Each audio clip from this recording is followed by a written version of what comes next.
All right. What's going on, everybody? I think we are live, and I think we're stream quality is good to go.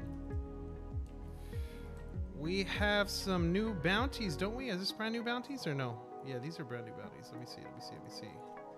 Just got started with a new day. Anything easy we can do real fast while we get this stream started? Grumblers and fishing spots? That's fine. We'll go knock out some of that. Okay, let me see here. Okay, I think everything's good to go. Hope you guys have been doing pretty well. I have been crazy busy the last little bit, actually. Let's go ahead and make a run at... I think we're gonna go ahead and go to Old Kept Caverns.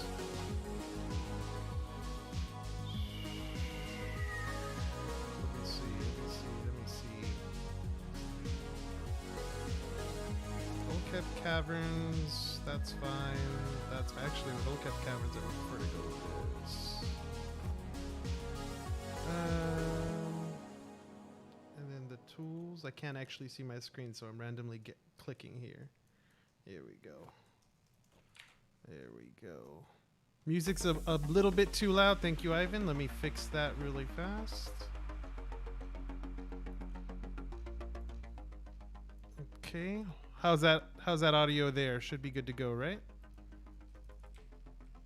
We got the new layout, so I was messing with all of my settings with Streamlabs, and I'm expecting a bunch of stuff to be thrown off. So we're getting back into the groove of things, guys, before this next major update comes out. So bear with me here.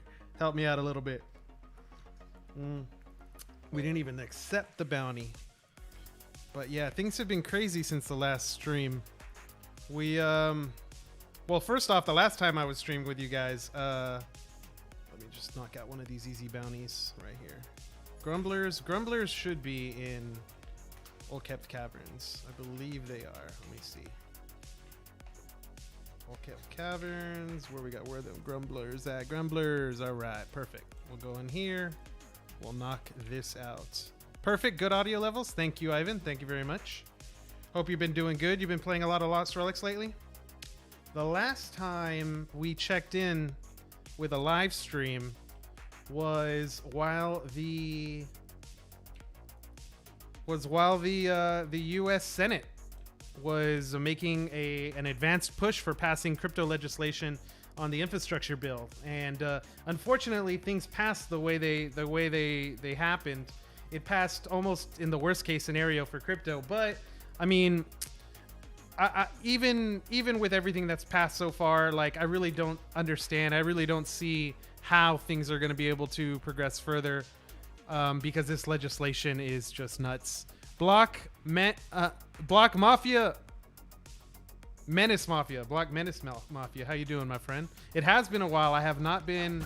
Life's been crazy, guys. Life's been crazy. I've unfortunately been attending too many funerals, and work has gotten crazy, but starting to get a little bit better now.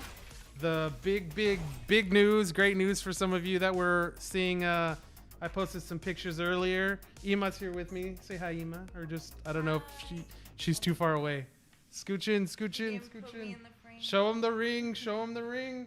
Do it. We just got engaged, guys. My fiance, it's been a week. It's been a week? Yes, a week. It's been a week. A week? Is today Friday? It's been a week and a day? Thank you, guys. Thank you. Tyranitar jumping back in. What's going on, bro? I've been seeing you've been killing it lately, both with the LR family and with the Axie community. Keep up the good work, my friend. I'm sure you're tearing it up. We need to catch up, man. It's been way too long, but like I was telling everybody, life has been crazy and is going to continue to be crazy, I think, over the next few months. Because we got a wedding to plan, and we have the ending of tax season, and then holiday, and then Lost Relics update, and then Ema's doing her master's classes, so stuff is gonna get nuts. Thank you for the big congratulations, guys. Thank you. And let me see, we got a notification here, but since I have everything set up differently, I don't even know how to view it. So, Tyranitar came in with the big sub. Haas came in with the big follow. Soulsome with a follow yesterday. Thank you, guys. Thank you. Welcome to the Strike team. We got some interesting things to discuss. Like, first off, like I was saying, where we left off with the crypto legislation, worst case scenario for us guys, I was extremely impressed with how big of a showing of support the crypto community had, and I think it pretty much, if we didn't wake up the sleeping giant, before, we definitely did now. There's no way that governments across the world are not going to be able to ignore crypto any longer. And as a matter of fact, you've already started to see some jurisdictions starting to take major action against crypto. It is what it is. It's part of the process. We got to expect it. But like I was saying, at least with this legislation that got passed, the wording makes absolutely no sense. I don't see any way for the Congress or for the executive branch or for the IRS to be able to enforce it. So something is going to change. More than likely, it's gonna be a big tax package that's going to be discussed, which not only affects my life in the real world or in the physical world, but it also in the metaverse, because whatever crypto legislations come up, it's going to be affecting NFTs and crypto gains across the board. Ema's tearing it up, doing her homework. You gonna take a little break? Cool. Worst case scenario for, like, when I say worst case scenario, I mean mostly I just mean for the United States, really, because like most of these crypto jobs, if the worst case scenario, if it actually plays out that they try to enforce this or are successful in enforcing it, all that's going to mean is crypto jobs go out of the US and go overseas, which doesn't stop crypto. It's not going to stop Bitcoin. It's not going to stop Ethereum. It's not going to stop any of the major plays. So I don't think you need to worry about it in terms of like a valuation standpoint. But like if you're trying to start a crypto business, like many of us are, it's another hurdle to get around if you're in the United States. But that's all I've been spending my nights doing, guys, is researching what the next steps are, because we pretty much have spent a whole year in preparations for a launch of a crypto business, at least on my end, right? And there's a lot of different models to choose from, but honestly, without the Congress, or without like legislation actually making it to where people know that what they're doing, how governments are going to react to like actions they're taking as businesses, it's going to be extremely difficult. But unfortunately, the way it is right now, the way it's going to happen now is major projects are going to blow up. They're going to get extremely popular, and then the government's going to sue them. All right, whether it could be a DeFi project, it could be an NFT project, it can be a crypto ICO, it could be whatever. But the way that this is going to get settled, unfortunately, is going to be through legislation, which means, you could have a major player, some brand new company just get started up. Maybe they just launched their first NFTs, or maybe they got millions of dollars of funding, or something big happens, and then the government's going to come knocking, right? So it's going to be stressful, it's going to suck, but it is what it is. And, for those people that are involved in major projects, or for some of you that have major gains with respect to your crypto or NFTs, you need to start paying attention to this stuff. But it is what it is. Worst case scenario. Oh yeah. So, pretty much getting past that stuff. It is like I was saying, what it is. We're going to have a lot more updates to come in the future, and we'll be discussing them as things progress. But in the meantime, we obviously have some pretty big leaks here for Lost Relics that are going to look pretty huge. you know, full disclosure, for the most part, for those of you that have been watching me for the past year, I do, you know, I tend to discuss, you know, more of my moves that I make. I want to be a little bit more open. In the beginning of when I started Lost Relics a year plus ago, the idea of being open and discussing some of these things mostly was just to help help players make more educated decisions on how they want to progress inside this Lost Relics economy. You know, sharing my valuations on items and things like that was more for helping players be able to make, you know, educated decisions on their own. But I think with the addition of Shadowstones in general and these new leaks that are coming out, and really honestly the Easter event and how it blew up and how there's thousands and thousands of players right now, regardless of whether they're online within Lost Relics. There are thousands of players that know that Lost Relics exists. So I expect, I mean, I really expect that within the next 12 months, we could be seeing a major, I like the way you can consider it, since Axie was the very first one to have their moment. Another, you know, Lost Relics could be next up on that list. It's got a lot of things. It's got a lot of things going for it. So we got to just see how things play out. But if a new play to earn mechanic other than investing is added into the game, it is going to be extremely bullish. So I pretty much made a couple moves. The last time when we were talking, I told you guys about the Polkadot investment, you know, pretty much following down the Enjin path.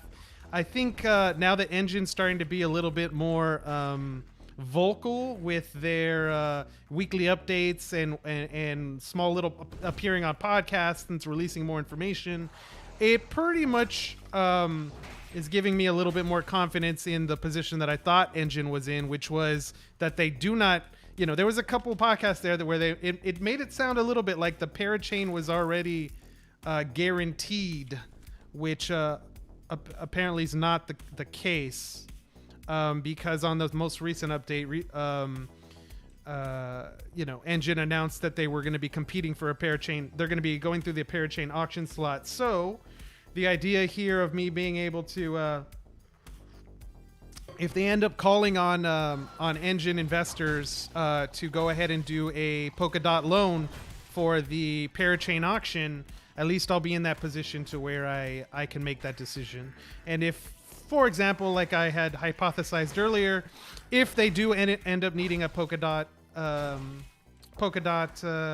loans, if they do end up calling on that loan for the auction, then if I were to contribute, I would expect that, you know, as a reward for locking up that Polkadot over the course of 2 years or however long the lease period is for the parachain, then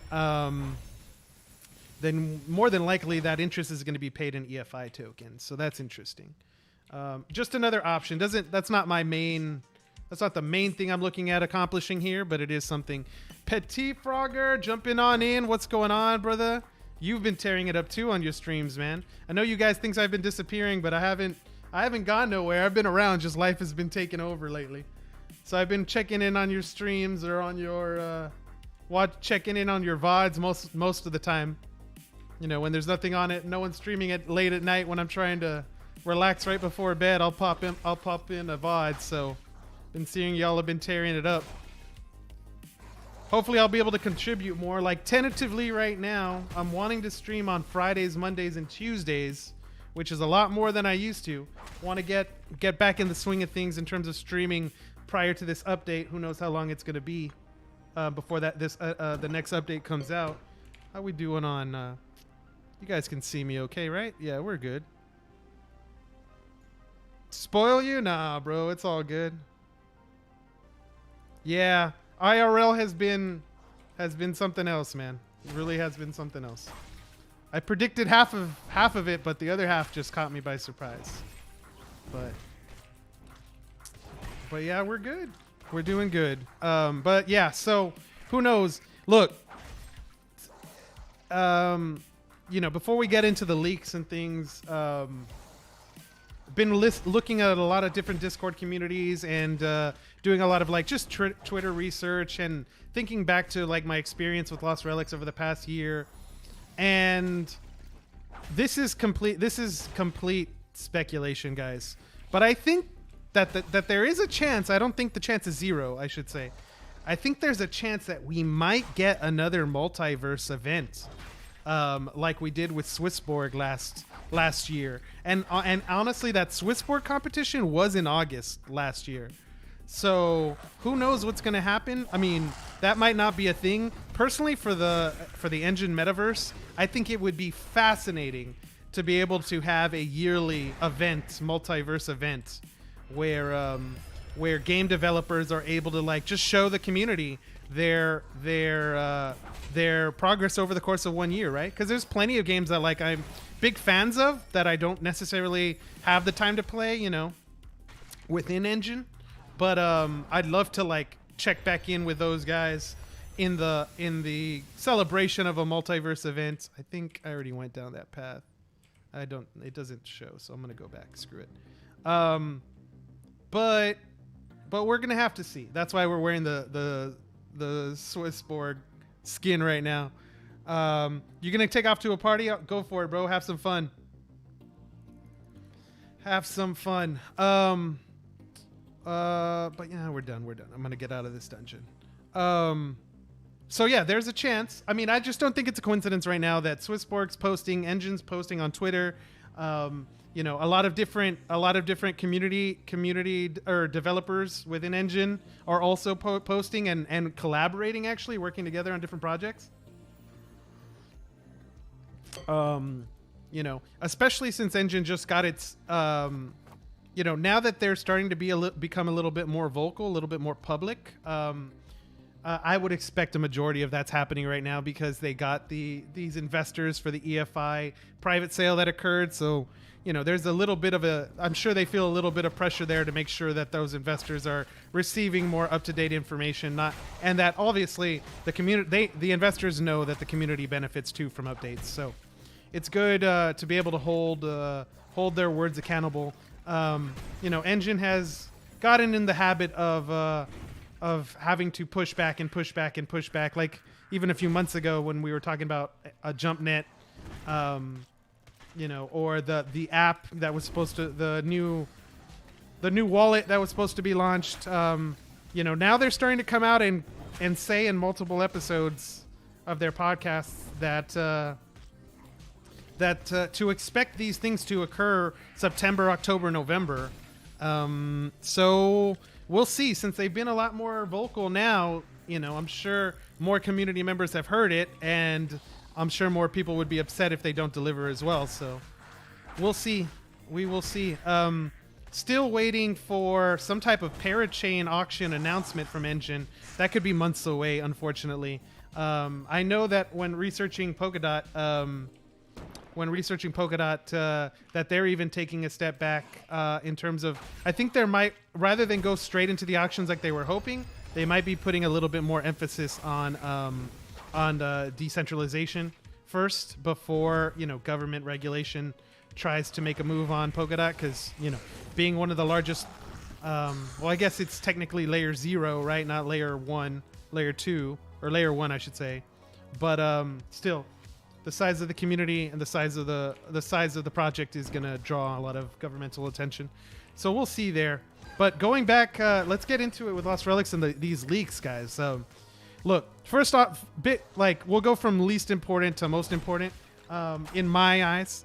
Obviously, it looks like we might have a new map.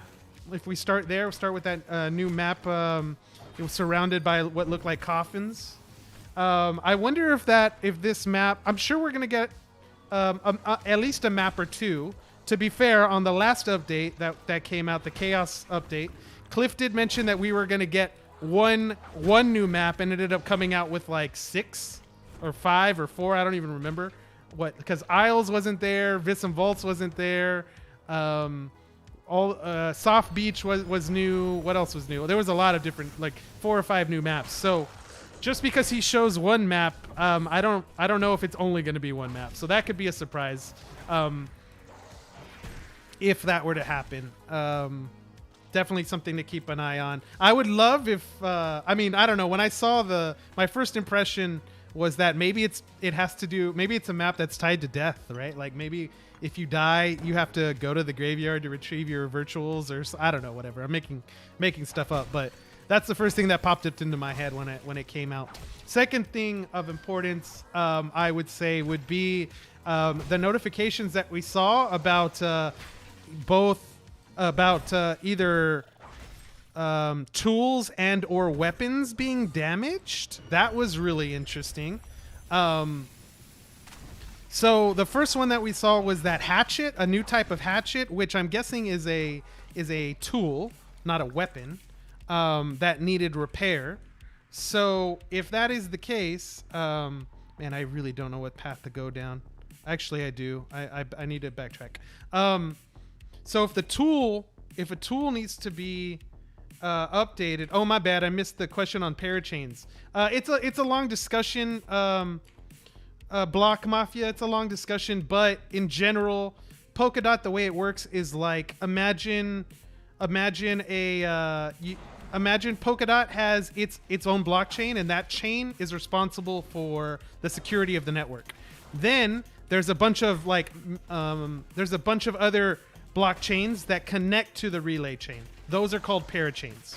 So in essence, if you rent one of these parachains, you're renting a blockchain within the Polkadot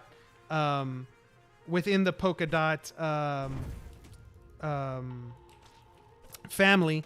And Enjin is attempting to do this so that it can have its own chain within Polkadot. I guess the easiest way for a comparison would be able to say, like, the way that Enjin is an ERC20 token on Ethereum is how Efinity, the EFI token, will be its own token within the parachain of Polkadot. So two chains connected. The Polkadot universe, the Polkadot metaverse, and the Ethereum. Combining the Ethereum chain and the Polkadot chain. So in essence, theoretically, it's supposed to give us, it will give us a lot more improvements, but it's detailed. It's extremely detailed. This is what I've been researching, and we can go over it in more detail at a later time. But for this stream, right now, just know that that's something that you should be putting on your radar to pay attention to if you're wanting to follow the path of what I believe to be Lost Relics, assuming Lost Relics stays within Enjin. If it stays within Enjin, which it looks like that's the case, since one, Cliff is implementing Enjin token to be what powers Shadowstones, right? So if you stay within the same currency, I doubt he's going to make that change. That's how important the currency will be to the game. And then number two, Enjin obviously has been wanting to make this move for at least the past 2 years, a year to 2 years. 1 year, the first year of that being in secret, developing in secret, and the second year making the announcement and moving forward publicly with their plans. Jumping back to Lost Relics really quick about the tools. So the first thing that I saw with that hatchet, that visceral hatchet or whatever it was called, uncommon, looks like it broke and needed repairs, right? Or was about to break and needed repairs. My guess is that the repair feature is going to be an engineering skill, because engineers have been receiving a lot of gold. Like, they've been able to make a lot of gold in the economy by selling the tools. However, those tools have all been those sales all have to occur with blockchain items being used, which at current blockchain resource prices makes it difficult for players to be able to do on a reoccurring basis. That's why gold prices, I would assume, that are so high. If you're only able to craft one, you're only going to have one sale of a tool. You better make sure that you're getting your biggest bang for the buck, because it is going to be expensive to let that item go, that blockchain item resource. So I think it's going to be really good if that's the case. That's the way that anyone that's going down the cooking skill, production skill, or the alchemist skill, they can make money right off the bat, right? Like, if we go look at this, for cooking, you're able to sell, you're probably able to sell these here, 35, 30, 53 gold, 41 gold, 70 gold. You're able to make a little bit of money there, right? Potions will be a little bit more expensive, 86, 240. You'll be able to make a little bit more. Engineers, right? 10 gold, 4 gold, 42 gold for hatchet. Actually, that's much more than I had thought. 13 gold for bombs, 9 gold. See, like until you really level up and start getting into levels, once you start getting to 16 and better is where you get to actually start making some more money. So maybe the repair mechanic will be I'm assuming here that repair mechanics will be for engineers. Maybe not. Maybe it'll be for the forgers. Maybe that's how the forgers will make their initial gold back. It could be both ways. Who knows? We will see. But the other thing that I thought was more important, the guard's katana, isn't the guard's katana a blockchain item? Correct me if I'm wrong, guys. Can anyone confirm real quick? Petite Frogger says, while you guys are confirming that, how much Shadowstones will be able to earn running maps now? Look, we'll get to that. That's probably the most important update. We'll come back to this. So it's a virtual, the guard's katana. What's the name of the katana uncommon that's a blockchain item? What's that name? What is it? I'm trying to remember. Those are the two that I'm getting confused. Criminal's katana, and the leak says guard's katana, right? It doesn't say criminal's katana. So what I thought, I was gonna look into it a little bit more, but I actually thought that the idea of repairing blockchain items is interesting. I do think that it would probably bring down the value of some of these blockchain items, but I did like the idea of being able to connect the gold economy and the cryptocurrency, the Shadowstone economy. Like, it's a way to connect blockchain items to gold, other than the current methods that we have. I just thought it was interesting. But if he brings back repairs, that's going to be another reason for the economy to be able to circulate gold throughout the player base, which I think is huge. The tanning production skill, or the hide production skill, I forgot what it was called. That skill's actually the one that surprised me the most. Not necessarily because of what it's going to do, but more because I wasn't expecting more than one production skill. Like, now, if we're going to go to 5 production skills, are we going to go to 5 gathering skills? Is that what the new tool's going to be? That Cliff showed another leak was the tool belt, right? So is that new tool a gatherer's tool? Since all the tools are currently set to gathering skills, there's not a tool that's specifically tied to production, but maybe it can be. Doesn't mean that it can't be, but who knows? Maybe we're going to get a new gathering skill that has not been discussed or announced. So that's really cool. Obviously, the biggest thing to talk about is the detailed information, the fine print that we got on the Shadowstone, on the update for Shadowstones. First off, Shadowstones, the withdraw button was shown on the picture, so that's good. I really did like the idea. And remember, guys, like I brought Shadowstones into the economy on the very first day. That was my goal, was to help circulate Shadowstones throughout the economy, because honestly, if the economy grows, everybody wins. Doesn't matter if you have one blockchain item or a whole bunch. If the economy of Lost Relics grows, everybody that's participating in the economy will benefit. Some will benefit more than others, obviously, but the idea is about growth here.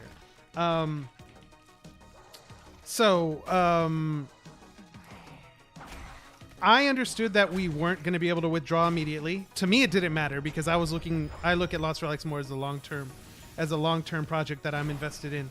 I personally think that Lost Relics if Axie is number 1 right now, I personally think Lost Relics is number 2. It's going to be hard to argue when Splinter Cells and Gods Unchained you're able to earn a little bit more right now, but I just think that the overall gameplay that has been developed is more advanced in Lost Relics than any other crypto game currently available, which I think by itself should have shown increased valuation there for the project overall. Today is Friday. New bounties today. It's clearly, I wouldn't say it's clearly restricted to visuals, to virtuals, but more than likely it will be. Let's not say clearly when we only really got 2 pictures, right? That could be another surprise. Cliff can, I don't know. There's a whole bunch of stuff he could do, really. So we'll see. But you're probably right. I would say 90% probability that you're correct. That hatchet, I've never seen that hatchet before as well. So I mean, if it's green, if it's uncommon, I don't know. Do you guys think it's going to be a weapon or a tool? My guess is probably a tool, but who knows? Maybe it's a hatchet. Who knows? It's a tough one. But going back to the Shadowstone thing. So like, I brought Shadowstones in when it originally was launched. Since that time, I've brought Shadowstones into the economy to 2 times more. The first time, and I've discussed it on previous streams, the first time I went in and I picked up a bunch of resources and a bunch of blockchain items that I had not been able to acquire, that either dropped before I got into the game, and I'm talking about little stuff, right? Uncommons and rares, not real big stuff. A bunch of little blockchain items that I wanted to make just sure I had, at least 5 or at least 10, or for the uncommons, obviously more than that, but I just wanted to make sure I had some just in case. And then I wanted to take advantage of it's obviously a buyer's market, right? Like this was the first time people were able to buy or to sell. And there's a lot of items that it previously wasn't worth it to withdraw from the game. So those items, quickly dipped, and I made sure to buy some of that up. Let's see, we got another notification. How do I check my notifications? There we go. Havoc Samurai's coming in with the raid. Thank you, Samurai. Hope you had a good stream, my friend. I know you've been streaming your butt off as well, bro. Hope you're doing good. Hope the family's doing good. Always love to check in on your streams, and I'll definitely be there more in the future, guys. Mild Sauce jumping in, raid, love it. Lost Relics is 100 times better than Axie. I mean, I get where you're coming from, man. I get where you're coming from.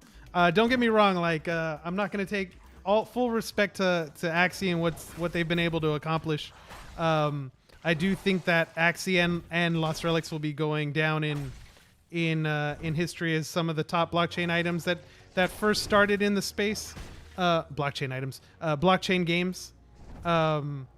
So I'm waiting for the day. I'm patiently waiting for the day where the Lost Relics and Axie communities intertwine, where you may be able to bring in Axies as your virtual pet, as your pets, or maybe import your relics from to be able to be a skill moves within Axie. Who knows? Could be anything, right? But that's going to be the key. Collaboration, the metaverse is going to be the key to how these projects grow. Competition between developers is going to be a big ticket issue over the course of the next few years. But I think the savvy developers that understand that it's actually not about competition, it's about collaboration in crypto will be the ones that fully succeed. And I think that both Lost Relics and Axie have that type of mindset going into the future. So we will see. Just happy to have Nestables. Yeah, Nestables is another good one too. Take care, Havoc. Take care, my friend. Hope you're doing good. Thank you for the raid. So going back to the Shadowstones idea, I came in, I brought those resources. The other thing that I haven't mentioned really to anybody, this was roughly a week ago, I would assume. You'll be able to see it when you go look at the blockchain marketplace. But I came in and I made a good substantial purchase of legendary weapons. I think I picked up roughly a good amount. I picked up roughly 15 different legendary weapons. Not speculating on some, wanting to make sure that I took advantage of low prices on others. Mostly in anticipation to the Halloween, Christmas, Easter events that are coming up. If I get lucky and there really is a multiverse event, I actually think that could be bigger than the initial Halloween event in terms of like publicity for the game, because if Lost Relics is a participant in the Multiverse event, I'm not saying that it is, but if it is, I'm assuming that means that Cliff believes he's ready for a major onboarding of players onto the servers. You know, right now, the way things are growing, the way that players are able to gain access by just purchasing a 7-day pendant, I actually think is a good intermediate strategy. But it does take away from the one key advantage that Lost Relics had, which was its free-to-play nature. That is a huge advantage but rightfully so. Like if I was in Cliff's shoes, I probably would have made the exact same decision with how quickly numbers were jumping up at the beginning Q1 of 2021. You know, we went from 2,000 players to 5 to 10 to 30, right? Like all over the course of one event before things really had to slow down. So we'll see. We will see. But if we are at that point, and the only one that really knows if we're at that point is really Cliff, but if we are at that point, it's going to be extremely bullish. Oh, my bad, guys. I missed some follows. One Eye Cat and Digo Throne. Welcome to the Strike team. Thank you for the follow, guys. For those of you that are jumping in on Twitch and those of you that are jumping in on YouTube, if you're on one platform and the other, make a quick little jump and hit the follow button on the opposite platform. Show a little bit of love to the Lost Relics streamers. We will be passing along the love whenever we get the chance to. When do I predict the next patch to be? It's hard, man. It's really hard.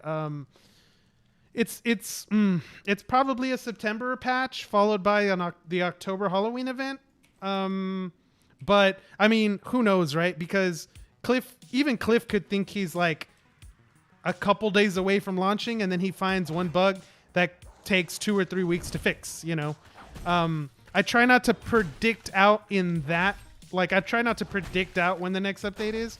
My general guess is that we will get one even if he were to skip Halloween and go straight to Christmas, I think we're going to get one event at least during this year, and that one event by itself is enough for me to justify my purchases that I went in and made. A lot of you guys know that I'm playing Lost Relics for the long term. You know, obviously looking and researching all the other games, and you know, to be on top of. Had opportunities in multiple different NFT projects to jump on in, whether it was, you know, Axie, you know, Splinterlands, really any of the new games that are coming out and doing their initial funding round through their NFTs. Been paying attention to all of them. Haven't made as big of moves on them because it's hard for me to justify the valuations for some projects that don't have gameplay yet, but. That does not, but I've been paying extremely close attention to make sure when those moments happen, I'm able to make an educated decision and make a move. Thoughts on Earth 2? Yeah, Earth 2 is one that I've had on the back of my radar to do research on. That is one project that I haven't gone in depth on. I know that I believe there was some initial content creation issues with the team. But that's something I'm going to have to do a lot more research on before I feel comfortable enough to vamp on. Not one of the ones that's in my wheelhouse. I'll put it that way. All right, give me these fishing nodes. You know, but the idea of Shadowstone circulating. So, to be honest, I was a little surprised when Shadowstones were first announced, only because I can understand how big of a headache, both from the like legal and accounting, you know, tax standpoints, that it would be to be able to operate like a digital economy, a digital metaverse within Lost Relics. I can already foresee some of the like reporting and taxing and legal situations that could arise. So when Cliff implemented it, it gave me a little bit more confidence that he obviously has done his homework on these issues, and some of them, you know, some of them can't be addressed immediately, but he's obviously confident in moving forward. So that was a big show of confidence, sign of confidence on my end for the project. On top of that, if we are really going to be able to have Shadowstones dropped in adventures, everyone's been speculating, like, how will you know, like, if you can withdraw or not? My guess is that your Shadowstone balance will look a lot like the way a bank account looks when you, like, deposit a check. It'll say, like, if you deposit a check for $100, it'll say $100 available for use today, but $100 currently available for use, but for ATM withdrawal, available in 1 to 3 business days. Like, so it could say, for Shadowstones, it could say something like, you have 1,000 Shadowstones available for withdrawal immediately, and X, the remaining balance would be, pending trades and sales, pending to be released, not currently available, X amount. So what that would likely mean is that it's going to force players to participate within the blockchain marketplace, which is great for Cliff to be able to generate 3% funds, 3% fees. My guess is a portion, if not all of those fees, of the 3% fees are going to go to funding the Shadowstone drops that are coming. So that's extremely bullish. Honestly, I was in a stream. Whose stream was it? It was Flux's stream. He was having a discussion with Mitch Tromos, for some of you guys that know him as Tromos, about how much Shadowstones dropping would be pretty beneficial. And my thoughts, we were talking about the ideas of, like, if a player were able to generate 1 to 5 Shadowstones, okay, which is like 1/100th of an Enjin per day, or 5/100ths of an Enjin per day. I was saying, at 300 players a day generating that type of income, the number's not very high. The number's not very high in terms of dollar worth. But there's 2 things you need to take into consideration. One, the growth of Enjin. If the value of Enjin is going to be based on its use as a currency and its ability to vote for nominators collators on the Polkadot network, then its ability to be used as currency within Lost Relics that's occurring, like, on a day-to-day basis, is going to be huge. So an increase in Enjin price will have an immediate impact on the amount that people are going to be able to earn within Lost Relics. If you look at it, like, from the SLP standpoint, like, the SLP that people were generating in Axie has diminished, right? Because the value of SLP has gone down, I believe, or at least some point during the week it was. I haven't checked in the past couple days. But you have to remember that SLP spiked when the numbers of players spiked. So if we're talking about Enjin being valued at, $2 right now, without major players being spiking the game or spiking Enjin's use, then when that occurs, if that occurs, I could see Enjin price going to $5, $7, $10. I had already thought that Enjin can hit $7 a token, like, as a peak in 2021, because I did not expect the bull run to be over. But if that were to happen, the value of Shadowstones would dramatically increase, obviously. On top of that, why can't I? Oh, there we go. I missed clicking there for a little bit. On top of that, if we do get a major influx of players into the game, then that 5 Shadowstones are going to, like, compound, right? 300 players farming 5 Shadowstones a day versus 1,000 players farming 5,000, 1,000 players farming 5 Shadowstones a day, and all of those Shadowstones needing to be circulated through the blockchain emporium before they're able to exit the economy. I think that's extremely bullish, and I think that amount is a lot. On top of that, if it is tied to the 3% fee, like, if that 3% fee is what's influencing the drop rate, then the more activity, the more drop rate. The more drop rates, the more players. The more players, the more blockchain marketplace activity, and then it all cycles. More fees, more drops, more players, more fees, more drops, more players. You see what I'm saying? So it'll compound on itself on top of what I had already expected Lost Relics to be able to do. So it's huge, guys. I personally think that 1 to 5 Shadowstones a day is huge. It's not going to make a huge economic impact on any one player, but I'm not looking at the one player's perspective. I'm looking at the economy's overall growth, because that economy, it takes what, 1,000 players making. I mean, we could play with the math all day, right? But I think you guys are getting where I'm coming from. You predict a 1% of the Shadowstone of the daily Shadowstones will drop in dungeons. Okay, I would say that's a rational, a good estimate there for sure. Actually, all 3% will drop in maps, but only be usable in Cliff's shop. Yeah, like, didn't also Cliff mention that the Shadowstones will be able to be used on the website? You'll be able to use your Shadowstone balance to pay for things like pendants. But I think he mentioned only pendants will be able to be used for gold, be able to be sold for gold.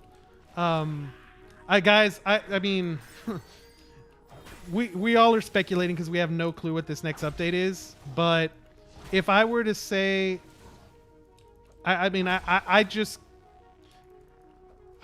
think some of you might think I'm a little crazy in terms of what my overall predictions of what Lost Relics can do could be, but we'll see how it plays out. We'll see how it all plays out. Hope you guys are enjoying the stream so far. Feel free to let me know what your feedback is, even if you disagree on anything that I've said. Honestly, the disagreements are the thing that I think is more valuable, because it lets all of us have more in-depth conversations on what we think is going to happen going into the future. But yeah, I'm happy sitting where we're at, waiting for the next update to come. Exactly. More Shadowstones means more people are going to be competing for bounties, because they're going to be buying the items that need to be turned in, which are going to lead to more blockchain item drops, which are going to lead to more players playing. Now, don't assume this is all going to happen at once, right? Like, the larger the economy, the slower it turns. Okay, and I don't think, honestly, a 300 player economy by itself is substantial. It's not nothing to sneeze at. It will take time for it to move. But yeah, I mean, I'm just extremely excited for what the future holds. To the point where I've also been planning the actual start of the official start of Strike Team games. In what format it's going to take. It's still hard to predict out, right? Because I don't have enough guidance in terms of like tax implications and legal implications because of everything that's happening in the US. But I think we've gotten to the point where I just have to start, because I don't believe I'm going to be getting any guidance soon. My guess on what's going to happen in the US, at least, is that we're going to pass this major infrastructure bill, and we might have a discussion about crypto taxes within the next 6 months. But my guess is that nothing will be passed, because the infrastructure bill is going to take up so much time. And if nothing passes in the next 6 months, then I don't think Congress is going to want to pass anything at all, because elections are going to be coming up soon, and they're all going to be worried about getting reelected. So if we don't get anything major now, I don't think we're going to get anything major in the next 2 years.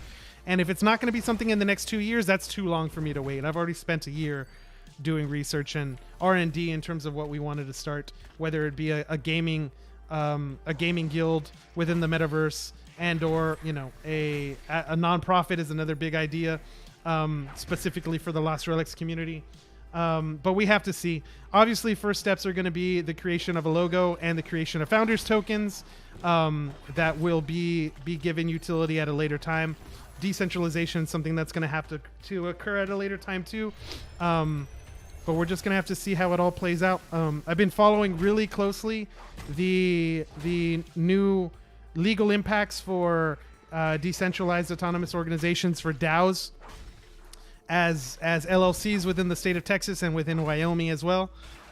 So they are giving us a lot more tools to work with. It makes me feel a lot better knowing that a DAO could be wrapped in an LLC for legal protection purposes.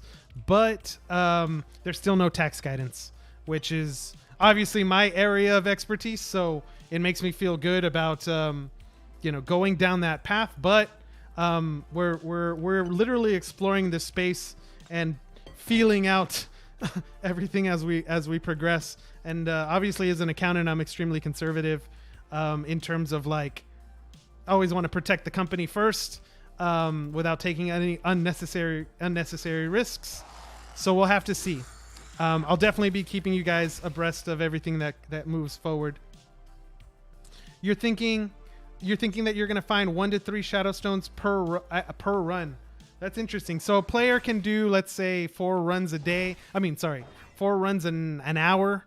I think that for some players that's on the low end. For some players that's on the high end. Let's just average it out. Let's say 4 runs an hour. Really just depends on what you're running, what maps you're running. So 4 an hour times 24 hours. That's what? 56 Shadowstones per day. Let's just round down to 50. 50 Shadowstones per day or per hour. Per hour, right? Am I doing this right? Hold on, guys. Let me think here before I die. Oh, I dropped my egg down there. That's why my health didn't go. I wasn't paying attention to where I dropped my egg. So let's say, yeah, I mean, even if we go with 5 times 4 is 20. 20 times, let's say you play 10 hours a day, which is a lot for some, you can see how the numbers quickly add up. I mean, and then you have to multiply that times 300 players. But the moment that happens, we're not going to be at 300 players. We're going to be at 1,000 players, I think. The moment Shadowstones dropping in dungeons, we'll be at a player base. We'll be at a player count, concurrent player count of 1,000. Like, what are we at right now in terms of monthly player count during the off season? We have like what I'm guessing 8,000 players right now. If someone's on the Lost Relics website, go to the frequently asked questions. My guess we're at like 8,500 monthly players with 330 currently online.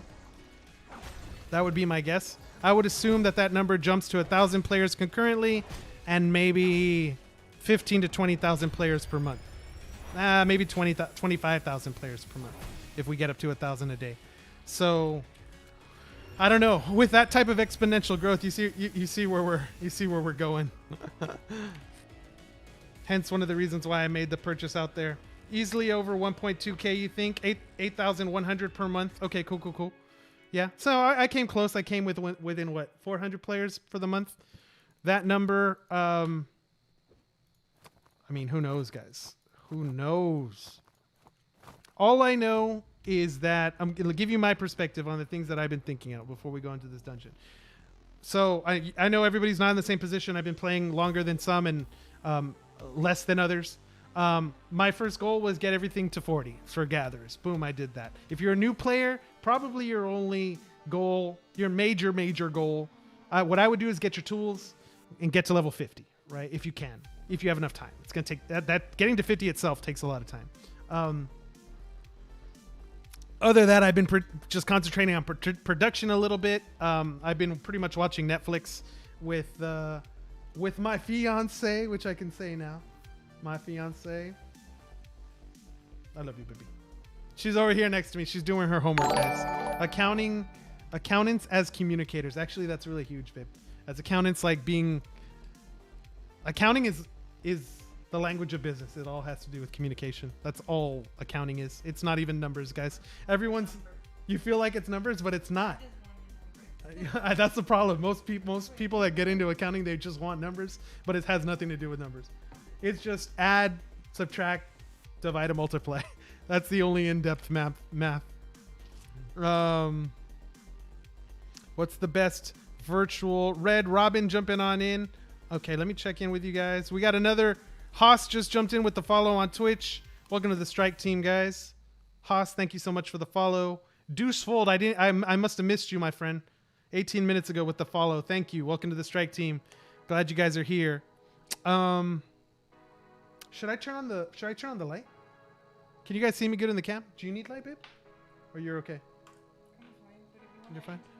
No, I'm okay. I think they can see me okay. I like it dark actually. But I look orange. I look orange in the light. You're right. I do look orange. But this light bulb's going to make me look more orange. Oh, it's my screen. I'm on night mode. I'm on a night light. Let me see. There we go. Okay, where were we on the stream? Oh yeah, so I wanted to get that up.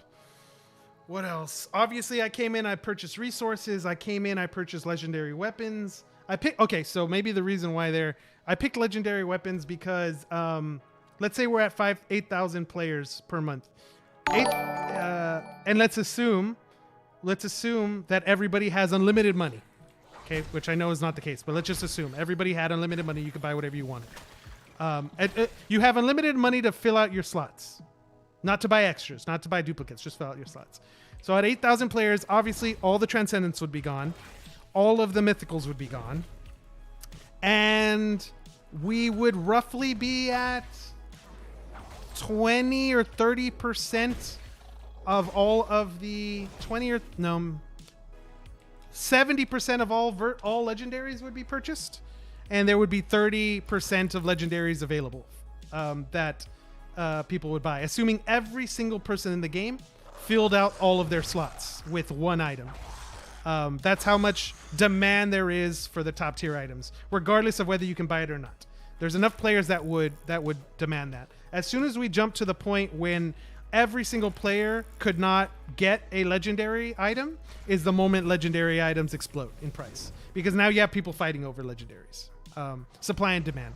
As soon as the numbers of players get past the total amount of supply, that's when we have major bullish action. Now, obviously, that's not a real world scenario because not everybody has unlimited money. But take that same logic, apply it to weapons, apply it to relics, apply it to the more popular items in the game, and the formula you can see how player trends can easily be viewed.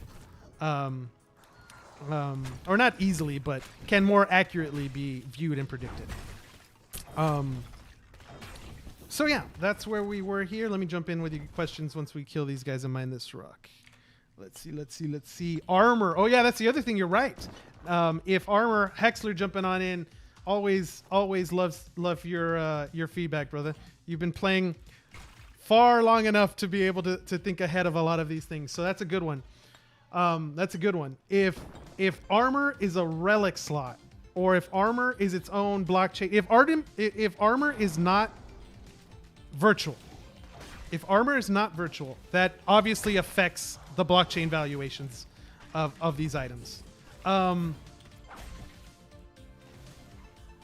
So my guess, I mean, I don't know. It's too hard to predict. What I like to do is I like to just stay broad and be flexible as possible. Like in crypto, you need to have two things. You need to make sure that you're well informed and well educated on your topics of expertise. If this is gaming, you should be comfortable enough to be able to speak intelligently about the topic because you've done enough homework. And I personally think that if you're one of the biggest if you're an owner of transcendent items, mythical items, and borderline legendary items, or high valued NFTs, whether they're in Lost Relics or any of the other any other project, Curio cards, CryptoKitties, whatever. If you are you're an owner of high valued NFTs, you need to start doing your homework, guys, because if your project is successful and it does stand the test of time, I personally think that I think we're living through one of the biggest wealth transfers of a generation. So if you're not taking it seriously, you could be completely wrong, and I still think you need to take it seriously. It's going to have major tax implications. It's going to have the ability to change people's lives. Okay, not everybody, but if you own one of these top tier items in one project or another, you need to be prepared for what that could mean for your life if it really does work out. So, you know, it is what it is. If you know, going back to what Heck was saying, Hexler was saying, if armor is a relic, or if let's see, if armor's a relic, what else could, or a blockchain items? What other items could be blockchain items? I mean, he could just drop new weapons easily. Like there could be new weapons added to the drop pool, you know. He could drop new relics, really. Depending on how much he drops, you know, obviously will affect blockchain item prices. My guess is because since Cliff doesn't have a like ERC20 token for his currency, since he's using the Enjin currency as the main currency of the game, my guess is that these blockchain items are going to be the way to get, are going to be the continued method forward, which, I mean, I don't know. I mean, could we be in a world where the blockchain items that we have right now are set and only new like, for example, no new weapons are made? Is that a possibility? I think it's unlikely, but I think it's possible, you know? Who knows? It's difficult to say. It's difficult to say. These are the things that constantly cross my mind. But it's something to keep in the back of your mind. So that was a really good one. Let's see. What's next? Allowing bullying governments to tax how many mushrooms we get in Mario? Yeah, so like, look. At least if you're in the United States, Congress has the power given by the Constitution to tax income from whatever source derived. Okay? It literally says, from the definition of gross income, can be derived from whatever source. Okay? It's been given that broad of a definition, you know. So do I expect mushrooms to be from Super Mario mushrooms to be taxed? No, but I do think that one government somewhere around the world is going to make that argument and is going to try. Like, you have to understand, like, taxes are how governments, that's how governments enforce their will, is through taxes, you know? If they want to slow down cryptocurrency, it's going to happen through taxes. So if they want to attack DeFi, if they want to attack NFT gaming, if they want to attack, you know, ICOs, it's going to be through taxes. So yeah, can they tax Mario's, you know, mushrooms in Mario? Yeah, they could, you know, just like they could tax, you know, just how they can tax, you know, cellular data or the gasoline you pump into your car, or, you know, whatever. That's unfortunately how broad a power that they have. Did I hear that Jake Paul is dropping $1 million a month on NFTs? Yeah, I've been listening to what he's been doing. I'm not a personal fan of him, but fan of his, but he's not the only major celebrity that I see doing this, right? Obviously, Ashton Kutcher appearing with Vitalik in those tweets, I think, was huge. You know, it's gonna be a thing. It already is a thing. Crypto's not going anywhere. Let's assume Cliff I'm going through the chat, guys, reading y'all's thoughts on both Twitch and YouTube really fast. We've got 25 viewers jumping on in. Thank you guys so much. Do me a favor. I don't have Nightbot properly set up, but here's my Twitter, guys. It's FMuñozCPA. I typed it in there. Go do me a favor. Go follow me on Twitter. Doing my best to follow back a majority of the Lost Relics community so that we can all let the world know what's going on. Let's see. Jump back in. Last podcast that he had said that there would be more weapons would be made. More weapons would be made since more players arrive. Yeah, exactly. Yeah, so if he adds more weapons, really it just comes to to what degree, right? Because let's say we get up to 15,000 players and he adds weapons for that. Like, is the next time he adds weapons when we get to 30,000 players or 45,000 players or 100,000 players? You see what I'm saying? Like, for me, it's not whether or not weapons or relics or blockchain items get added. For me, it's more about at what rate do they get added? At what rate do they get added? The amendments, tyrannical amendments. Yeah, I mean, it is what it is. The 16th Amendment, you know. It is what it is, and it's funny because like Ema was going through like a semester ago. What was the class? Income tax what? Foreign income tax? No. What? International business and income taxes, and that's all we were talking about when I was helping her review for her class. Mass exodus of the U.S. from crypto-friendly places. Yeah, that's a possibility. Unfortunately, it's a possibility.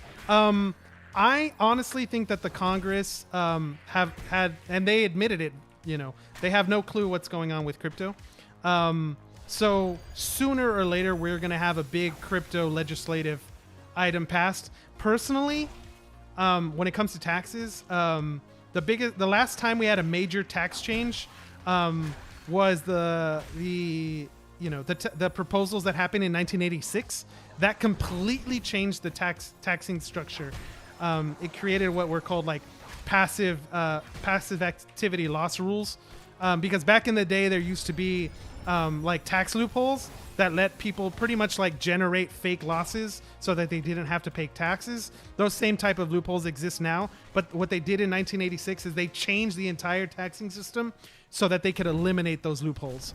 My guess is that crypto is going to be so important that we're going to have another one of those major changes, to the point where like tax and accounting students for the next 20 years are going to be referring to whatever this package is once it occurs. But like I said, if they don't do it in the next 6 months, I don't think it's happening for the next 2 years. And if that happens, yeah, there's a chance that the US could lose a lot of crypto businesses. A lot of crypto businesses. So that sucks. It sucks, but it is what it is. Absolutely the duty of people to resist that. So I don't know if it's necessarily the duty for them to resist taxes, but look, I mean, it's hard. We're talking about my profession here, right, guys? So obviously, the way I've always phrased it when I'm talking to like business owners or like doing tax consulting or crypto consulting, I've started recently doing crypto consulting too, for not only people that are filing tax returns within the crypto space, but for a few crypto whales that, you know, are involved in NFT projects, helping them with taxes and stuff. So what I try to tell a majority of people is like, look, all you need to know, all I need to know really are the rules of the road. If you tell me what the rules of the road are, we'll be able to navigate a path through the rules to be able to get us to like as efficient a tax strategy as possible, right? So as long as the rules are clear, what the heck? Why did I come back? Why did I come back here? I have no clue. I have no clue why I came back to the stash. I was just autopilot. But yeah, if the rules are set, if we can understand what's happening, we can navigate forward, you know, even if the rules are like against your favor, like even if they work against you, like just being able to have having a clear understanding of what is appropriate and what is not appropriate, you know, that's the key. That's the key right there. Let's see. Why does the stream skipping on Twitch? Let me see. Performance mode says I have good quality right now. Maybe you need to drop down I should be broadcasting in 1080p, 60 frames a second, but I just changed my Streamlabs settings. So it also looks like your names are not appearing on the new overlay. I'll have to fix that for next time. So yeah, I mean, I'll definitely work on that for sure. If you notice any other things too, guys, that I need to update in the stream, let me know, please. Going back into going into Old Kept Caverns really fast. Let's see. In the future, they will even have the power to ban the economy. See, that's the thing that I like about crypto.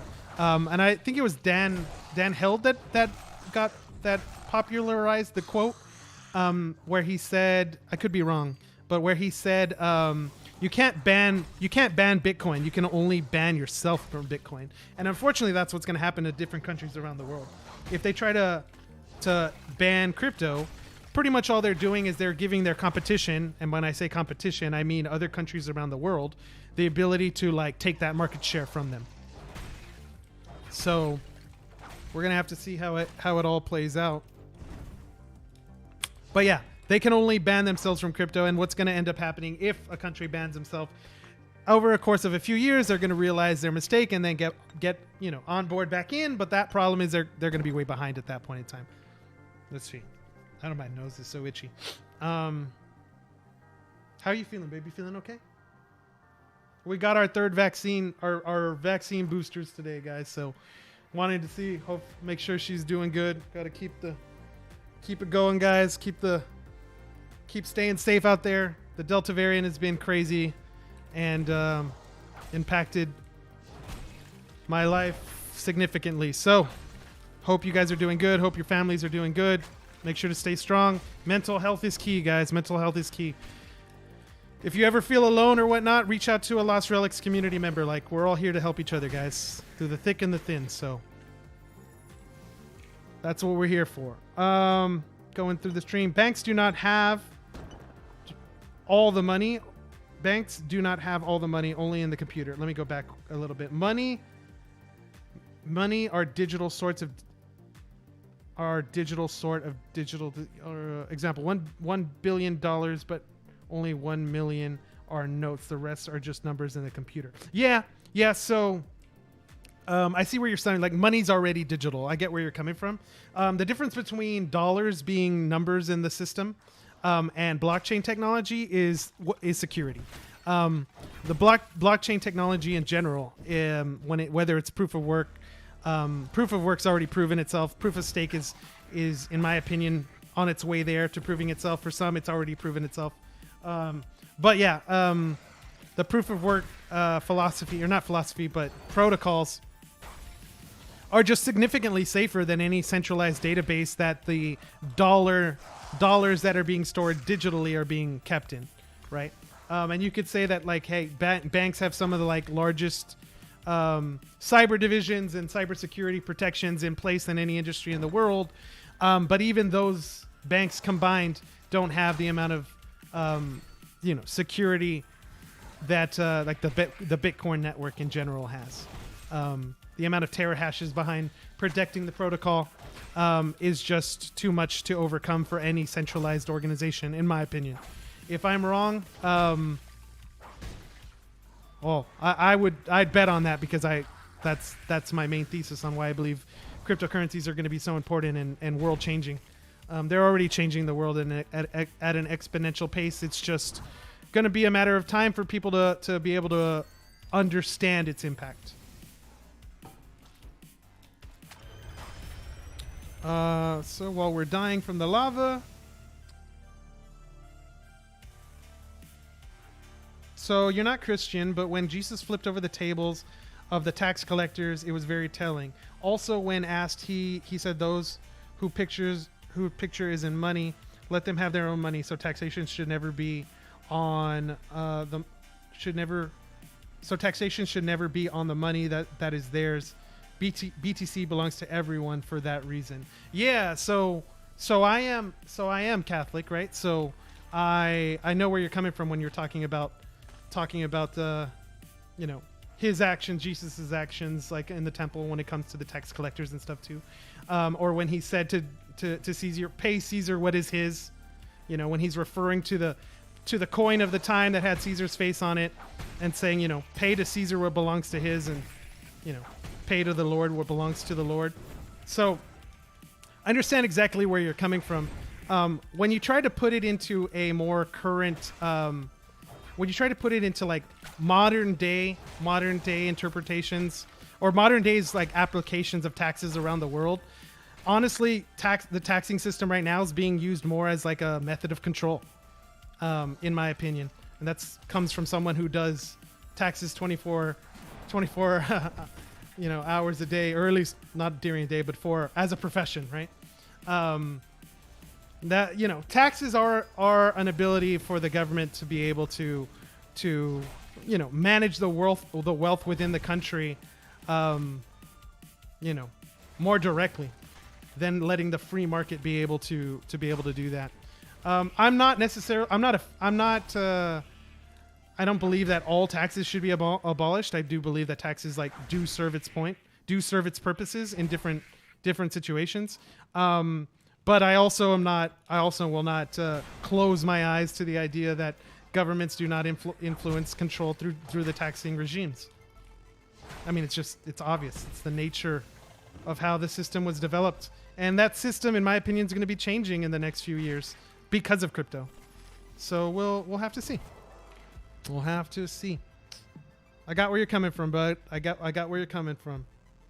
The spirit of crypto. Yeah, so what's really interesting to me about the spirit of crypto, you know, coming from this idea of like cypherpunks, you know, a more of a libertarian type of mindset.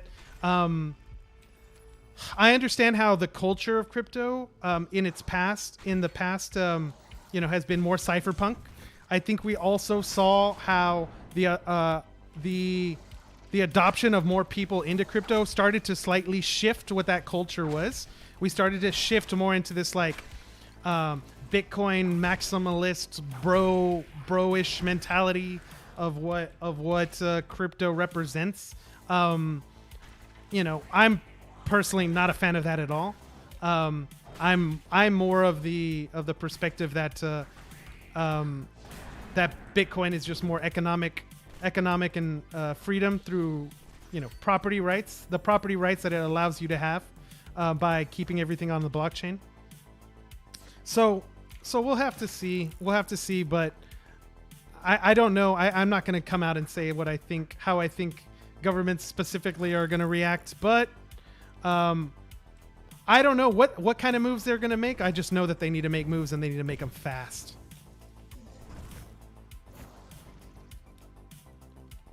Come on here. Oh, this guy's going to get me.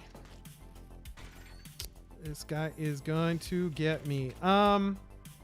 Yeah, I also think that like as more people, like with every bull cycle that we have more and more users coming into the networks, right? So like the amount of networks, like from the research I was doing with like Real Vision and Roll Paul, even Kathy Wood at ARK Invest was mentioning how the growth rate of crypto is happening at a rate of, I think it was like 2 times faster than the adoption of the internet, which means by like 2025, we're going to have 1 billion crypto users, which is ridiculous to think. Like if 1/6 of the world is on the blockchain by 2025, that is a radical change that I don't think anybody's going to be prepared for, you know. And the way, you know, how fast of a change the world is about to go through, like I personally believe that the people that are going to succeed and the organizations that are going to succeed are the ones that are the most flexible, because they're going to need to be able to adapt to changes on the fly in real time. So when people make the argument about like, you know, Cliff being a single developer within Lost Relics and how that's a negative, like that is the thing that I'm betting against. Like obviously there's risks with keeping control within one person, but there's also benefits too, because if something were to change, it's significantly easier for one person to make that change on the fly than it is for a team and or a DAO and or a corporation and or a government. So I see being agile a key to surviving in the crypto space. You need to be agile. You need to be flexible. You need to be able to need to be able to make moves and take risks on the fly. So going back to your example, you work, you pay taxes on income, and then you pay taxes on food, and then you pay taxes on it. Yeah, I get where you're coming from. Taxes and taxes and taxes and taxes. I honestly think Bitcoin crypto technology is going to make it to where, see, before governments were taxing because you know they had the power to do so over their citizens, right? Now I think we're going to be entering in a world where governments are now going to have to compete with to provide their citizens services. And if those services are not worth the amount of tax, those people are going to be moving to other countries, because crypto is going to allow them the ability to move their wealth anywhere around the world in the blink of an eye at the speed of light. So it gives more power to the individual, less power to the organization, which means the organization needs to be able to provide more value for individuals to stay. And the way that organizations are doing that right now is by driving costs down to zero. Like, the reason why Facebook is keeping its user base and was able to grow is because it was free. It drove costs down. You're getting a benefit for nothing. You're getting the benefit of socialization through a huge community without having to pay a fee. What happens when you're able to get, what happens, and this is dumb. Before you used to pay, well, not dumb, like this is a real world scenario. What happens when Tesla rolls out its automated taxi fleet? So instead of having to pay for a bus ticket that the local metro provides, the government provides, you can pay for an Uber, right? And what happens when that Uber is cheaper than the ticket for the bus? Like, the government now has nothing. The government can no longer compete against the private sector, which means the taxes for that service are no longer worth it. Like, you're going to be paying for services through taxes that are no longer beneficial. As a matter of fact, it's going to be cheaper to not use those services. So either the government's going to have to compete in that same type of model, or something drastic is going to have to change. Who knows? Who knows? Who knows? Did I get everything? Did I miss anything? I think we got everything. How you doing, babe? You done? How are we doing on the stream time, guys? We're in an hour 24. We're at an hour 24. We'll keep it rolling a little bit longer, but we're probably gonna have to wrap it up soon. I might do 1 or 2 more runs. How far away am I from completing the bounty? I'm still a while away. Actually, I should probably switch. Let's go switch to, what's it called? To Soft Beach, because I think there's more fishing spots. Correct me if I'm wrong. There's more fishing spots, right?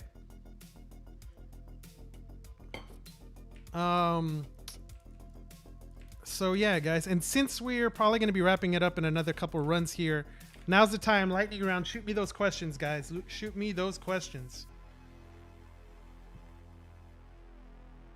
You're making me feel better about the future of crypto. I mean, honestly, a lot of people are not going to agree with me, but I honestly think that the future of crypto is now. It's happening now. It's happening now, but nobody's able to see the entire picture. There's so much of us that are doing research on different crypto projects or what the future holds. So much of us are doing work and understanding, like, within 2 weeks of you doing new research, leading yourself down a new branch of whatever you're following. So many new things come out on a daily basis that you have to, like, completely change your mindset. You have to be able to go with the flow. Some new blockchain comes out that, like, appears to, like, solve this problem in the world that 3 weeks later someone innovates on and has actually a better solution.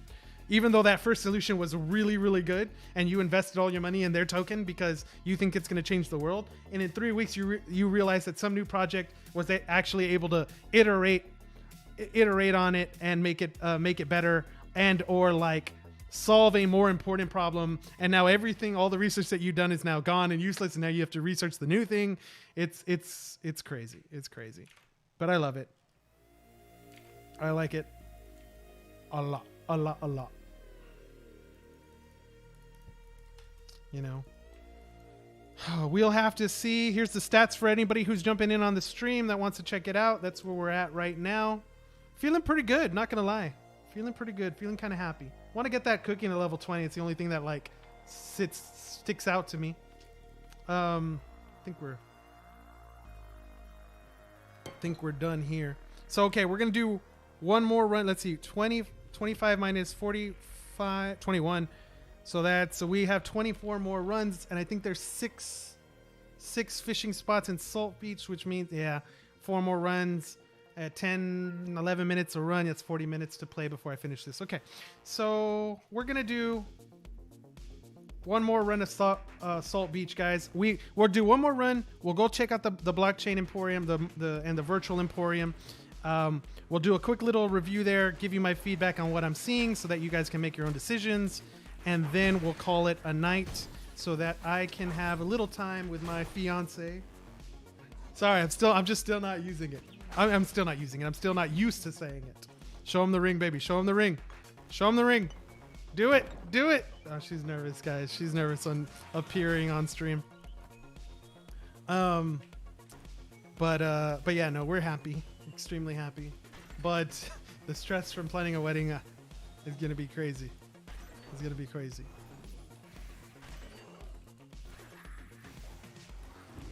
But I'm stoked. Trust me, guys, when you find the one, lock him up, lock her up, lock him up. Don't let him out of your sight. Literally lock them in the room. Do not let them leave. That's what I literally, no. I'm kidding. I'm kidding. Oh man, good times, guys. Good times. Let's see. Any other questions, guys, that you think? Did you hear about Amazon and Walmart getting into crypto? I did. And I think Amazon just made a purchase. They just did they purchase Bill Me Later? No, Bill Me Later's PayPal. Who did they purchase? What was the name of the financing company that's going to be a big player? It starts with the letter A. Geez, I can't remember. They're like one of those, like when you want to make a purchase, they'll give you financing, so you don't pay any interest within the first like 120 days or whatever. And it's like a Bill Me Later for PayPal, but it's not. I forgot what it starts with the letter A. I'm blanking. But like that's going to be huge in coordination with the crypto news. And you know, if you guys have been paying attention also to this like Apple news about like how they were taking down the Enjin wallet, that could be something significant that we need to talk about more. I don't think it's necessarily like going to hurt Enjin. Like I'm not worried about it, but I am interested on why are they doing that now? Because I'm not surprised. It's always been in the back of my mind that Apple's working on their own crypto wallet. And if they are working on their own crypto wallet, I wouldn't be surprised if they're going to try to limit as many crypto wallets on their platform as possible. But I just think it's interesting. Something I'm also paying attention to. Another big one, guys. You want my opinion on Shiba token? So, I'm hard no. I'm a hard no on Shiba. Can you make money on Shiba? Have people made a lot of money on Shiba? Yeah. That's just not my investing philosophy. Like what I'm trying to do is I'm trying to invest on the organizations, on the projects that are building out the future of the metaverse of crypto, right? So like I'm looking at things that are more foundational, right? Like Shiba token's going to was able to and probably can make people more money going on into the future, but like they're not going to be, in my opinion, Shiba's not going to be able to have the same type of impact on crypto overall, the entire crypto industry, as someone like Chainlink or someone like Glassnode or someone like Enjin or someone like BlockFi or let's see, I'm just all the different like vertical and horizontal integrations of the crypto industry. That's what interests me more. Because what I'm trying to do, since I'm playing for the future, I'm not playing for right now. Any purchase that I make, I'm assuming at minimum I'm holding for 12 months. On on the long term, 5 years. I'm all long term. I'm not in flipping. I'm not into what people would quote unquote deem shit coins. Yeah, I'm trying to like figure out what are the projects that are going to have the lasting impact, that are going to stay within the crypto industry for the long haul. Those are going to be the winners. And if I invest in 5 to 10 companies and only one of them wins, that one should be enough to pay off the losses on all the other. Even though I don't think it's that hard, honestly, guys, to be able to predict out who the winners are going to be. So that's where we're at there. That's where we're at there.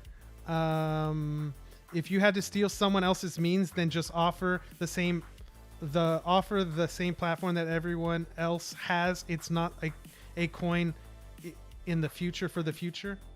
Yeah, I also don't know. I don't know. I think it's very common what's happening. Just this is the second time I've noticed it.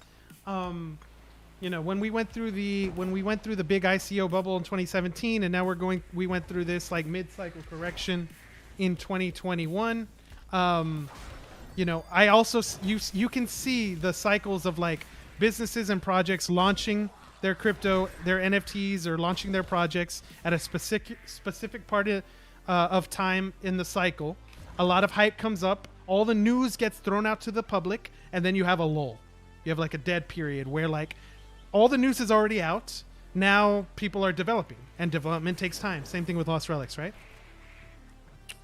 So that's where I think we might be getting to that phase in the next couple of months. Personally, I don't think it matters because I think the next couple of months, simply by like on-chain metrics, we're gonna have a continuation of the bull market regardless. So the people's projects are going to be appreciating regardless. Obviously, more news is always better, but it, you know, that's how it is. That's how it is. Last one I want to do, guys, for you all to do a little bit of homework. I'm going to have to find it really quick. Let me find it because I really do think that this is an important one. And I might watch it on stream at a later point in time. I think this is a really good item to watch here, or a YouTube video to watch. Let me see. On the future of crypto gaming specifically. Where is it? Here it is. This is a really good one.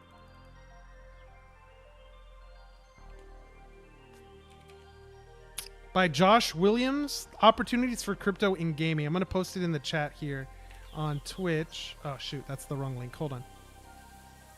Post it here. Definitely. It's an hour long, I believe. Definitely check this out in your free time. This is going to be a huge one for you guys to give you an idea about. So, I don't even know how to pronounce the firm. Andrew Horowitz is like one of the like premier investors in the world, like one of the largest. I don't even think they're technically a hedge fund. Like one of the most respected investment funds, management companies in the world, and they are deeply into crypto. And they did this like it was a seminar from about a year ago on how they perceived the crypto and gaming to evolve over time. A lot of these items and ideas you can already see happening in projects like Axie and Lost Relics, but all right, got the bonus. That's the bonus I needed. But there's a lot of interesting perspectives that I think we can all benefit from. As a matter of fact, on the next on the next stream that I do, we might listen to it in the background while I farm. But in the meantime, for you guys that want to do a little bit of homework, Professor Striker's here to make sure that you have your assignments. I think it's really good research. The speakers were from the developers of, I think he was from the developers of Fable, one of them, Josh Williams, I think, and the other speaker was one of the original creators of Tribes. For those of you that have been around when PC online gaming had just started up.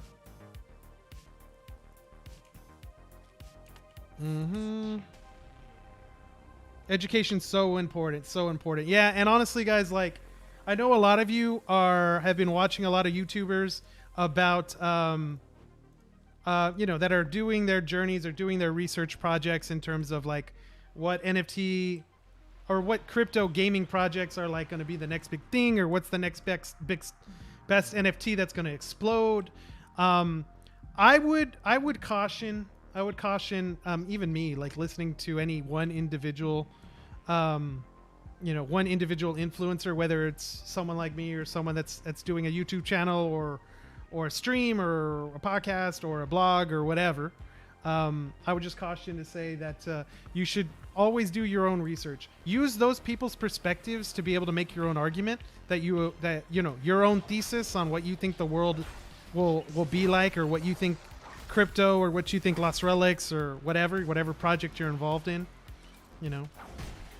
Do the homework, because even if you're wrong, the knowledge that you learn along the way is going to help you predict the next project. It's going to be big. It's going to be big.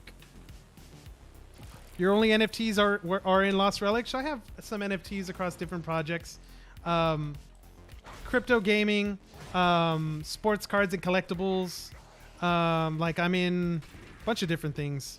Wax, obviously Enjin, obviously Ethereum projects, a bunch of different stuff. You're cold. If you want to turn off the fan, babe, I'm probably going to wrap it up actually after this run, so we can get some. I'm starving. We can get something to eat, guys. Get something to eat. Slither skin for the win.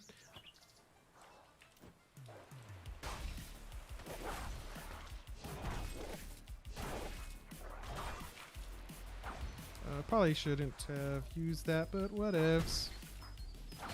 Yeah, let me jump in really fast, see what else you guys are thinking. Any major predictions for the Lost Relics patch? Throw your predictions in the chat, guys. Let's see. You think that you've spent around 11K in crypto and NFTs? Also, watch the Lost Relics. Let's see. Also, the Lost Relics update discussion with Cliff as this. Oh yeah, from the NFT gaming podcast. Yeah, that was a great podcast that we did.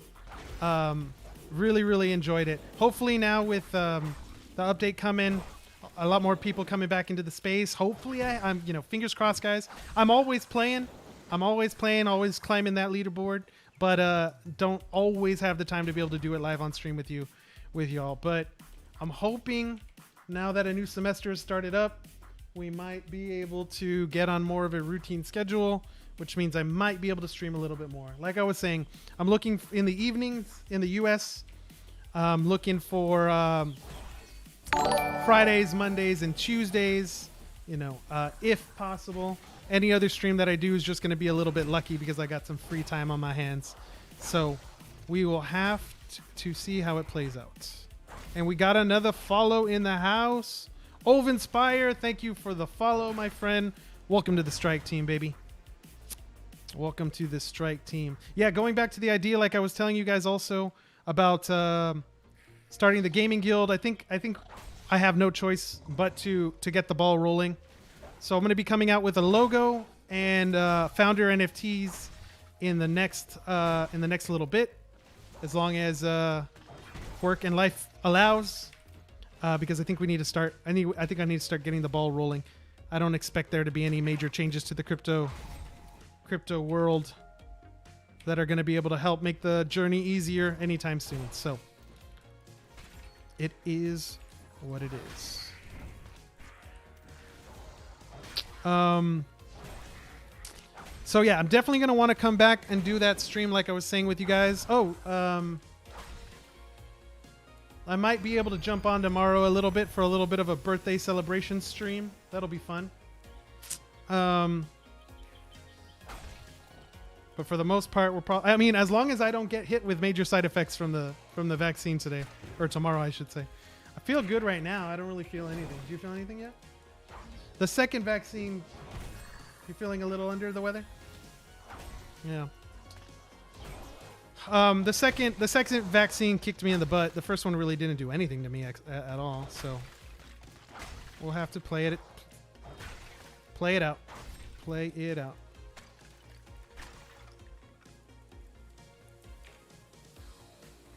Let's see. Every time you stream Striker, you make me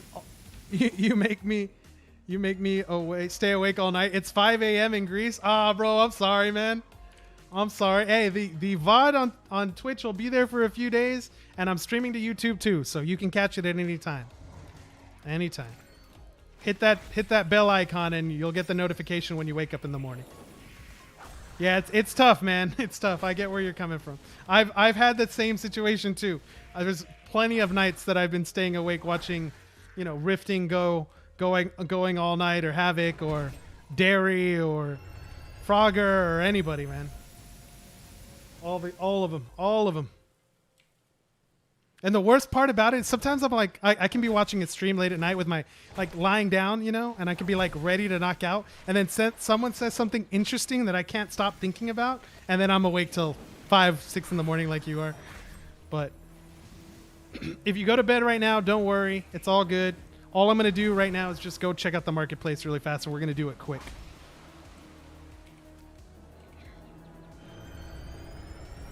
I think we finished this run. Let's get on out of here. When's my next stream? I mean, I'm hoping for Monday. Tomorrow is my birthday, so I might have a free day. And if I do have a free day, I might stream a little bit. We'll see. But like I said, the new schedule I'm gonna try to stick to, guys. But you got to bear with me. Life is complicated. Life's complicated. So I'll do my best to stay to Friday evenings, Monday and Tuesday evenings also. I'm going to do my best to stick to that some type of schedule. Obviously, when the new patch comes out, I might be streaming even a little bit more than normal. But I'm going to be here. I'm going to try my best to be here, guys. Yeah, the Virgo's in the house for sure. Let's see. Happy early. Thank you, guys. It will be a good one. It will be a good one. Okay, so let's go through this the way I always go through this. Okay, so we'll start with pendants.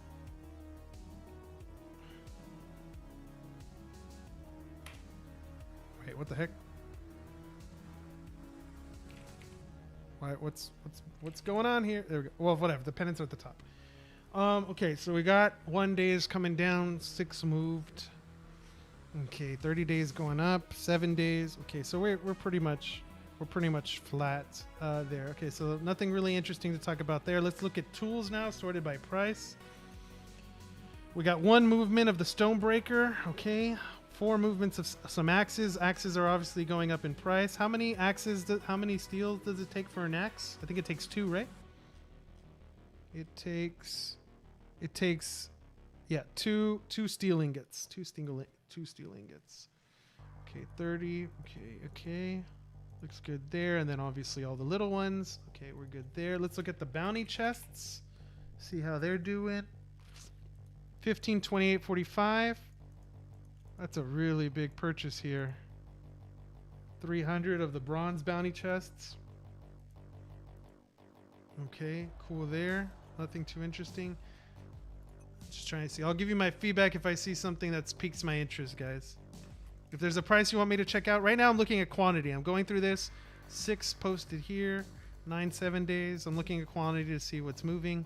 3 galaxy stones moved. Someone came and picked up 5 the other day. 8 of the claws. Okay. Transfer crystals. Okay, this is interesting. 210 and the price has been dropping. Just interesting to keep a look at. Okay, let's go into the epics. 1 treasure chest. 3 rings of the red shit. That's interesting. I do own one. Spectral soul shards jumped in price, but only 4 got bought. So that price is probably going to come down. Here. Obviously, someone's buying everything at 1600 on the shells. Draco berries. How many of these do I have? 71. That's okay. Okay, not bad. Let's go look at rares. I don't really see too much activity, obviously, guys, since it's pre-patch. I wouldn't expect activity, but the reason why I'm really looking at it right now, looking at volume and looking at prices, 79 and 6,001. So that's good. The reason why I'm doing this right now is because if a patch drops in the next little bit, I want to have in the back of my mind a placeholder of like where prices before things change. Because once things start to change, then I can have an idea of how things are playing out, and in the moment I'll be able to make a more educated decision. So just getting an idea. I don't think there's going to be much to talk about here on what's changing and what's not changing. So okay, let's jump over the blockchain because this is the big one, right? Let's go Transcendence. Obviously, probably only the Void Goat's the only one that's sold. Mythicals. Boom, boom, boom. Activity. One of the Mercenary Maxes. That's the very first one that's sold, actually. That's interesting. What's the supply? 125 compared to the Ninja, 250. Okay. Okay, there's that. Now let's go to Legendaries. All right, here's the big boys. This is where we might see. This is what's going to interest me if we have more activity, would be in the Legendary range. It's probably the Legendaries are going to be the thing I'm watching the closest over the next update. And mostly because, like I said, that we're on that tier. No activity for the day. No activity for the day there. So, okay. Epics. Epics are interesting. Mostly epic. Okay, activity here. We've got 3 of the bows that are going. What else? 3 ingots got sold. You know, I also like looking at these peaks, right? What am I looking at? I'm looking at the ingots. Someone came in and bought 46 of them. But this was, of course, a while back, right? So I think it's really interesting to keep an eye on volume. I really don't see much here, guys. I really don't see much here. It's not a very much activity for the day. Also keeping an eye for price spikes. If a price of an item is outside what I assumed it was going to be. 10 Lost Stampeders. See, these would probably be the items that you could pick up in quantity right now, right? Since they're dropping so much. Blood Eclipses. What's the cheapest rare right now? Let's go cheapest weapon. One Enjin. Yeah, now with the price of Enjin going up, things are gonna change. Yeah. Okay, guys. I don't think there's much there. I think I might have a bounty to open. Let's go look. Maybe a nest or 2 I can open too, just before we wrap up this stream. Let me see if you have any last questions. What are they? Let's see. Not gonna respond. I saw that. I know what. I saw that. I got that one, guys, in the chat. I read it. I'm not gonna say it out loud though. All right. Let's see. Breezy, thank you so much, man. Gonna be excited. Let's see what we got for bounties. Oh, really? We only have 1? I thought I had 3. Maybe I opened them last time. Do I maybe I don't even have any nests. Papyrus scroll. Did I open them last time? Oh no, I have some nests. Let's open some nests. Why not? 1, 2, 3. Nothing. Okay, guys, I think that's going to have to wrap it up for me for right now. Thank you guys so much for tuning in. We're going to do a raid real quick. Final question. Ooh, perfect timing. Final question. What will happen with the drinkable bathwater? I can't believe that was a thing, guys. I really don't. I can't believe that was a thing. But all right, guys, let me find someone to raid here. And we will be showing the Lost Relics community a little bit of love. All right. Well, so we got a good amount here.